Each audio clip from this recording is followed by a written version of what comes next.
విద్వాన్ బులుసు వెంకటేశ్వరులు గారి మన ప్రాచీన మహర్షులు 40వ భాగం 2-3-20. ఋభు మహర్షిని నిదాఘుడు ప్రశ్నించారు. దేవా, బ్రహ్మం 2 రకాలు అని చెప్పారు కదా, దానిలో అద్వైతం ఎలా కుదురుతుంది? అప్పుడు ఋభు మహర్షి, వత్స, ద్వైత ప్రపంచ శూన్యమై పూర్ణ చిద్ఘనమైన నిర్గుణ బ్రహ్మమంలో ఏ కారణంగా అద్వైత సంసిద్ధి కలుగుతూ ఇతరాలు కలగదో ఆ కారణం వల్ల స్వరూపారూపాల చేత బ్రహ్మం 2 అని వాదించే నాకే అద్వైతవాదిత్వం అర్థం కాని అద్వైతవాదిత్వానికి అర్హతలే. ద్వైతాద్వైత మిశ్రమాలకు అతీతమై వ్యవహారాదులకు అగోచరమై ఆ రూప బ్రహ్మంలో అద్వైతవాదం కలగదు.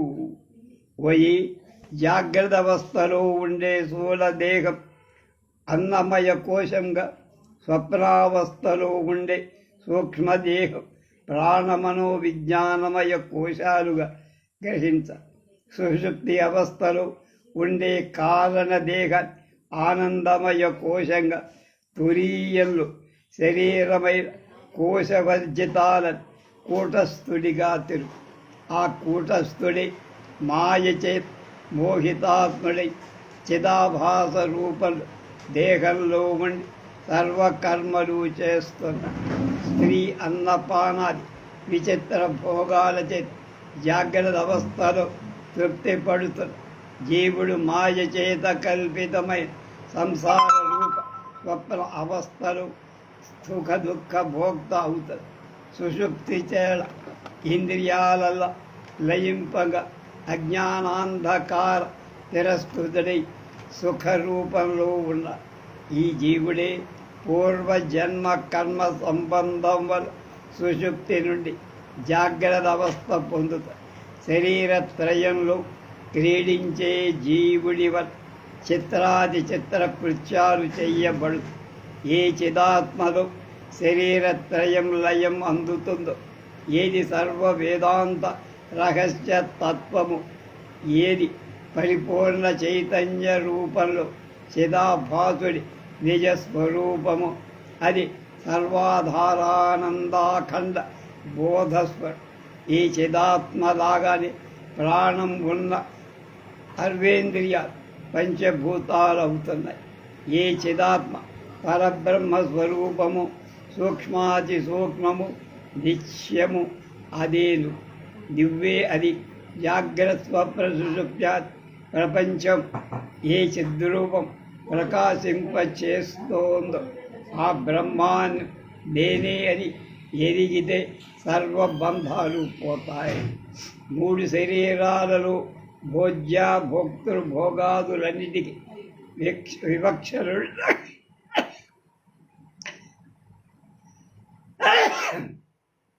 సాక్షిని చిన్మాత్రుడను సదాశివుడను నేను. నాలోనే సర్వం పుట్టి అందులోనే నశిస్తున్నాయి. నేను అణువు కంటే అణువును, మహత్తును, విశ్వరూపిణి, మూల పురుషుడను, పరమేశ్వరుడను, హిరణ్మయుడను, శివరూపిణి నేను. పాని పాదాలు కలవాడను అచించ శక్తుడు. కన్నులు లేకుండానే చూస్తూ, చెవులు లేకుండా తెలుసుకొని నేను నిస్సంగుడ చిద్రూపుడను. నేనే వేదాంత వేద్యను, వేదవేత్తను, వేదకర్తను. నాకు పుణ్యపాపాలు లేవు, నాశనం లేదు, జన్మ లేదు, దేహబుద్ధి లేదు. పృథివీ ఆ తేజో వాయువ్యాకాశాలు నాకు లేవు. ఇలా జీవుడు పంచకోశాత్మక గుహలో శయనించిన నిష్కళా ద్వయ పరమార్థ స్వరూపాన్ని ఎరింగించి అఖండమాద్యంత విలీనమేకం తేజోమయానందమఘన స్వరూపం సమస్త సాక్ష్యం సరసద్విలీనం ప్రయాతి శుద్ధం పరమాత్మతత్వం. కనుక అఖండమై ఆద్యంతలేని అద్వితీయమై తేజోమయానంద ఘనస్వరూపమై సకల సాక్షియై సత్యాసత్య వ్యవహారం లేని స్వరూపం కలిగిన శుద్ధ పరమాత్మ తత్వాన్ని పొందుతుంటారు. ఇలా రుభుమగ చేసిన నిర్మల బోధనాన్ని విని నిదాఘుడు సంశయం పోయిన వాడే బ్రహ్మజ్ఞుడు అడిగారు. కాత్యాయన మహర్షి తర్వాత కాత్యాయన మహర్షికి 3 విధాలైన వంశోత్పత్తి కనబడు. కాత్యాయనుడు విశ్వామిత్ర వంశజుడు అని ఒక చోట, గోఖిల పుత్రుడని ఇంకొక చోట, కప వంశంలో పుట్టిన సోమదత్తుడని, బ్రాహ్మణులకు వసుదత్త అనే భార్యలో కలిగిన పుత్రుడని, అందుచేత కాత్యాయనుడని వరరుచి అనే పేరు ప్రఖ్యాతి పొందాడని 3వ. మంత్రద్రష్టగా, ధర్మశాస్త్ర స్రష్టగా, పాణినీయ వ్యాకరణ వార్తిక కర్తగా కాత్యాయన మహర్షి పేరు ప్రఖ్యాతి. ఈ 3 వేరు లేదా ఒక్కరా అనేది పరిశీలి. స్కాందంలో, ఉత్తరఖండంలో బుధ కవచ స్తోత్ర మహామంత్రాన్ని ద్రష్ట కాత్యాయన మహర్షి అని. కాత్యాయన స్మృతి, అందులో కాత్యాయన స్మృతి గోఖిల ప్రోక్తమని. కాత్యాయన మహర్షి వాక్యకారుడై వరకు వరరుచియే కథాసరి సాగ.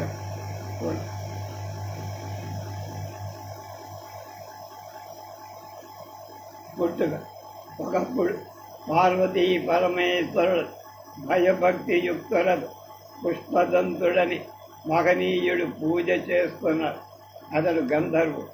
కాలక్రమంగా అతడు శివశంకరులలో అగ్రేసరుడై శివుడికి చాలా ప్రేమాస్పదుడే. కానీ దురదృష్టవశంతో అతడు అంబ శాపాన్ని పొంది భూలోకంలో మానవ రూపంగా కొట్టారు. శివుడు అతన్ని ఆదరి, వత్స విచారించద్దు, ఉత్తముల కోపానుగ్రహాలు 2 లోకహితం కోసమే. నువ్వు కాత్యాయనుడు వరరుచి అనే పేర్లతో ఒక ఉత్తమ విప్రుడి అతడి ధర్మపత్తిలో ఉద్భవిస్తావు. నువ్వు శాస్త్రకర్తవై లోకహితాన్ని చేసిన తర్వాత నా అంశానికి శరీరం ఇచ్చి నీ శాప విమోచన చెయ్యగా అప్పుడు నువ్వు నన్ను చేరగ. కనుక విచారించవద్దని ఓదార్చి భూలోకంలో పవిత్ర బ్రాహ్మణ వంశంలో పుట్టడానికి అనుజ్ఞ ఇచ్చి. పుష్పదంతుడు శివుని పాదపద్మాలకు మహాదేవ, నీ పాదభక్తితో నిలవగలిగినవాడు నేను ఎన్ని జన్మలెత్తటానికై నాకు సందేహం ఒక్కది. వెనకడుగు వెయ్యి, దయ చూడమని వెళ్ళిపోయి. ఆ కాలంలో భారతదేశంలో గౌశాంబి అనే ఒక మహాల అంటే కౌశాంబి ఉంది. దాని చేరి ఒక పవిత్రమైన బ్రాహ్మణ అగ్రహారం. అందులో కతుడు అనే వంశం వాడు సోమదత్తుడని మహా తపస్సారి. అతడికి అగ్నిశిఖుడని ఇంకొక పేరు కూడా. అతడు యజుర్వేదాలు సంపూర్ణంగా నేర్చి రుజువర్తనంగా బాగా ప్రసిద్ధి చెంది కోశాంబీపురం ఎది రాజు తన్ను దేవుడని భావి సేవిస్తుండగా ఎడతెగని శివభక్తి కలవాడై విరసిడు. కాలక్రమంగా అతడు వసుదత్త అనే పేరు గల కన్యకారత్నాన్ని భార్యగా పరిగ్రహించి వివాహమై ఆ పుణ్య దంపతి 16 సంవత్సరాల అతి పవిత్రమైన దాంపత్య జీవితాన్ని సత్పుత్రుడు ఒకటి పొందటానికి వాళ్ళు నోచిన నోములు, చేసిన వ్రతాలు, కావించినటువంటి ఉపవాసాలు లెక్కలేవు.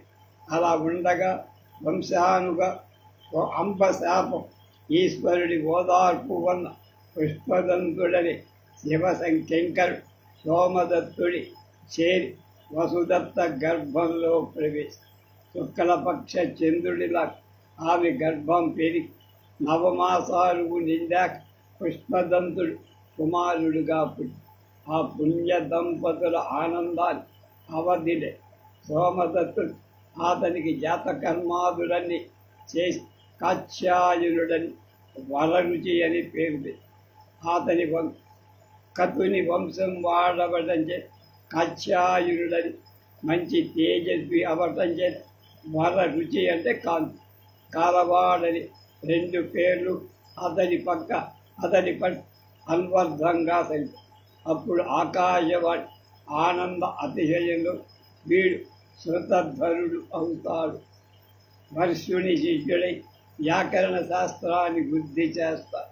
కాత్యాయన వరరుచి నామాలు అపార ఖ్యాతి పొందుతాయి అని ఆకాశవాణి.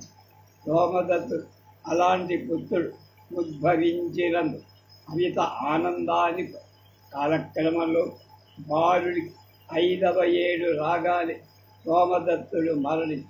పాపం తనయుని ఉన్నతి కళ్ళార చూసే భాగ్యం అతడికి లేక అవివేకి అయిన మానవు మృత్యుముఖంలో నివాసమున్న మాట మరచి ధనంపై తనయులపై తరుణులపై అడియాసలు పెట్టుకొని మీద కింత లాభం వస్తుంది, ఏడాదిలో నా కొడుకు ఇంతటి వాడవుతాడు, 10 ఏళ్లలో నేనింత భాగ్యవంతుడవుతా అని ఏమేమో ఆకాశ సౌధాలు నిర్మించుకుంటుంటుంది.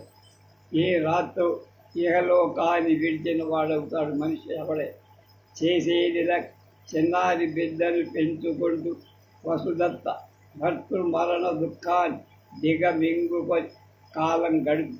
ఇంతలో కాత్యాయనకి ఉపనయన సమయం వచ్చి కానీ వసుదత్త ఆకాశవాణి చెప్పిన వర్షుడవటం గురువు ఎవరో ఎక్కడ ఉంటాడు ఎరగ పుత్రుడి ఉపనయనం చెయ్యలేక ఇంట్లోనే పెట్టి.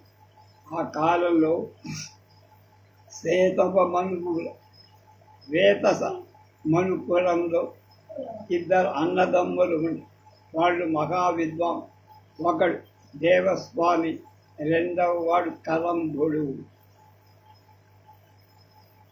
దేవస్వామి ఇంద్రదత్తుడు, కలంభుడికి వ్యాడి అనే 2 కొడుకులు.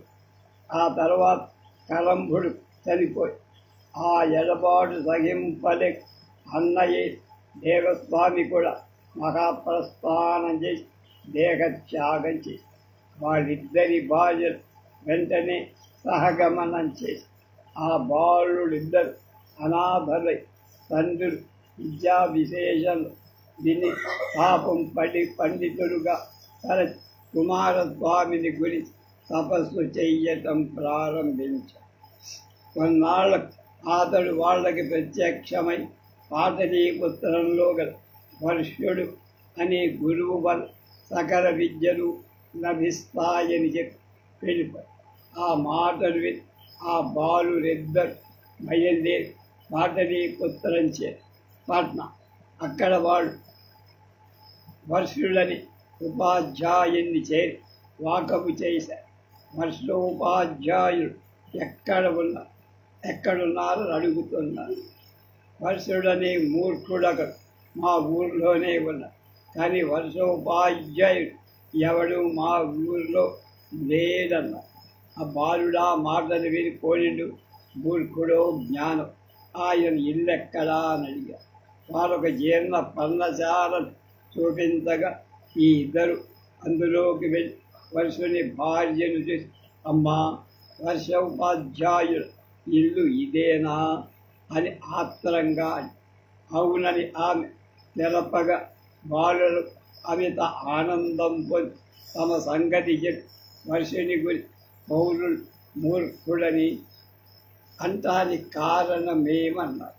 అప్పుడు ఆమె ఇలా, వత్సలారా, ధర్మాత్ముడై నందుడనే రాజు పరిపాలించే పాటలీపుత్రమనే పురానికి చేరిన ఈ అగ్రహ ఇందు ఒకప్పుడు శంకరస్వామి అనే బ్రాహ్మణోత్తముడు ఉండేవాడు. ఆయన మా మామగా వర్షుడు ఉపవర్షుడు అని ఆయనకి ఇద్దరు కూడా. మొదట ఆయన నా భర్త, ఉపవర్షుడు నా మరది మహావిద్వాంసుడు, నా భర్త జడుడు అది కర్మం అనుకొని నేను అతనినే భగవంతుడిగా పూజిస్తూ ఆ ఉపవర్షుడు వివాహమాడి మా దారిద్ర్యానికి బాధపడి భార్యకి ఇష్టంగా లేకపోయినా మా దంపతుల తన ఇంట్లో ఉంచుకొని 12 ఏళ్ళు పోషించాడు మా మళ్ళీ. ఇలా ఉండగా నా తోడి కోడలు నందులు నా భర్తను ఎన్నో విధాలుగా పరాభవించి నేను ఒకరోజు భర్తను నింది తర్వాత పశ్చాత్తాపనే క్షమించమని కోరాను. నా భర్త దిగులుపడి నాతో చెప్పక విద్య కోసం హిమగిరికి వెళ్ళి పరమశివు గురించి తపస్సు చేశా. భర్త ఎడబాటు పరమ దుఃఖితురాలనైన నన్ను మరది ఓరడి ఆదరించడం ఎలాగో కాలం గడుపుదు. 5 ఏళ్ల కిందట నా భర్త మళ్ళా తిరిగి తమ్ముడు భార్యయు అతన్ని పూజ నేను సంతోషం. అప్పుడు నా భర్త తనకు హిమగిరిపై కుమారస్వామి ప్రత్యక్షమై శృతధరుడనే శిష్యరత్నం నీ దగ్గరికి వస్తాడు. అతనికి నువ్వు ఓంకారంతో వేదం చెప్పడం ప్రారంభించితే నీకు సకల విద్యలు కరతలామలకమవుతాయని చెప్పి అంతర్ధానమయ్యాడు. ఆ శిష్యుడు ఇంతవరకు రాల. అతని రాక కోరి ఈ శిథిల గృహంలో కాలక్షేపం చేస్తున్నా. మీరు విద్యకై అతన్ని చూసి తీసుకొస్తే అతనితో చదవవచ్చు అన్న. ఈ మాటలు విని ఆ బాలు కుమారస్వామి వరం ఒళ్ళు కాదని ధైర్యం అవలంబించి లోపలికి సమాధి వల్ల స్థితుడై మనుష్యుడిని చూసి నమస్కరి నిశ్శబ్దంగా బయటికి వచ్చి అతని భార్యతో అమ్మా మేము అతన్ని తీసుకొని వస్తాం సెలవివ్వన్నది. వాళ్ళు తిరగని ప్రదేశం ఎక్కడా శృతధరుడు కనపడు. చివరికి వాళ్ళే విసిగి వేసారి తిరుగు. ఒక రాత్రి కీర్తిశేషుడై సోమదత్తుడి ఇంటికి వచ్చి ఆతిథ్యం తీసుకు సోమదత్తుడు వాళ్ళని ఆదరించి అందం పెట్టి వాళ్ళు తిరిగి అరుగు మీద పడుకుని ఇంతలో ఎక్కడి నుంచో ఒక పెద్ద మధ్యల నిలబడి ఆ ధ్వని విని లోపల ఉన్న మరుదత్త బిడ్డడితో నాయన నందుడని నటదేకరుడొకడు ఈ రాత్రి నాట్యమార్త అతడు నీ తండ్రికి ప్రియమే. అతడు ఈ ఊరెప్పుడు వచ్చినా మన ఇంటికే వచ్చేవాడు. కానీ ఈసారి నీ తండ్రి లేకపోవటంతో రాలేదని మున్నీరుగా భర్తను గురించి ఏడ్చి అప్పుడు ఆమె కొడుకు తల్లి విచారించక్కల నేను నందుని నాట్యం చూడటానికి వెళ్తా. అతడు ఆడిన నాట్యం రేపు ఉదయం నీ కడకు నేను నీ దగ్గర చూసా తప్పకుండా చేసి చూపించగల. ఈ సంభాషణ వెళుతున్న వ్యాడీంద్రదత్తుడు శృతధరుడు ఏకసంధాగ్రాహి అతడే కావచ్చు అని తోచి వెంటనే వాళ్ళు లోపలికి వెళ్ళారు. వ్యాడిబారుడై కాత్యాయనుని చూసి నీదైన ఒకసారి చిన్న ఒప్పగింప గలవ ఏదైనా ఒకసారి అడిగారు.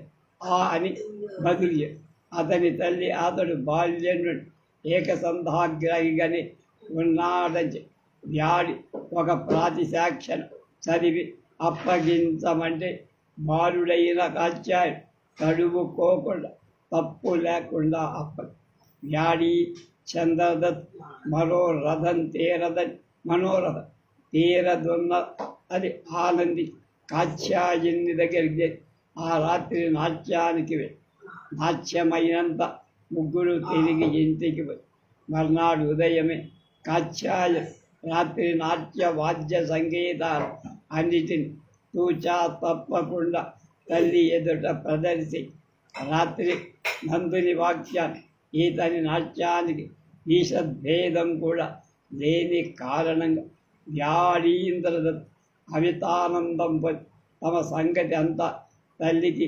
పిల్లవాడికి చెప్పి ఆమె వలన వారి యావద్వృత్తాంతం విని అతని తమతో పంపమని కోరారు. ఆమె సరే అని అక్కడికి వెళ్ళి మర్నాడు కాత్యాయని యథాశాస్త్రీయంగా ఉపనయన సంస్కారం చేసి అతని తల్లి అనుమతితో కాత్యాయనితో బయలుదేరి పూలలో పెట్టిన అతన్ని తీసుకొని వర్షుని గృహానికి వస్తున్నారు. దూరం నుండే వర్షుడి భార్య ఈ ముగ్గురిని చూసి స్వాగతమిచ్చి బ్రహ్మానందురాలై ఆదరించి వ్యాడీంద్రదత్తుడు కాత్యాయన్ని తీసుకొని వచ్చి గురుపత్నికి గురువు మొక్కించి తాము కూడా మొక్కారు. మిగతా చరిత్ర రేపు.